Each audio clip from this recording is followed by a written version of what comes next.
Половина од Прилепската чаршија утрово затворена. Дојканџиите наместо во продавниците и на тезгите на спонтан протест пред дирекцијата на Управата за јавни приходи, против зачестените контроли на даночните инспектори и високите казни.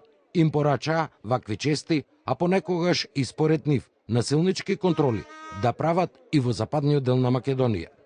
За железните пари во касата најдени, еве може ако камерите да снимат, 800 евра за мене казната, а 2000 евра за фирмата. За железните пари, денар 2,5. Веќе сите дујчани се затворени, не се издржува. Казните се превисоки, никој не може да издржи. 3250 евра казна. Немам дујчан роба 3250 евра.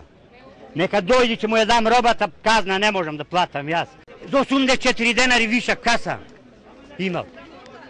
Од Прилепската управа тврдат дека станува збор за редовни контроли, кои ќе продолжат со цел фискалните каси да не бидат украс во дојќаните и продавниците, туку да се користат, а фискалните сметки задолжително да се издаваат.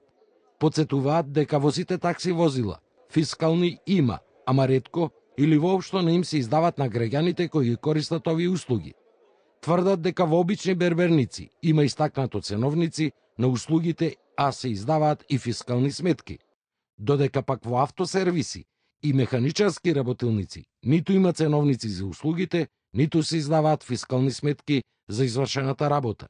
Од УИП тврдат дека во рамките на Пелагонискиот регион нема селективност во контролите. Напротив, постојат и толеранции во интерес на бизнисот.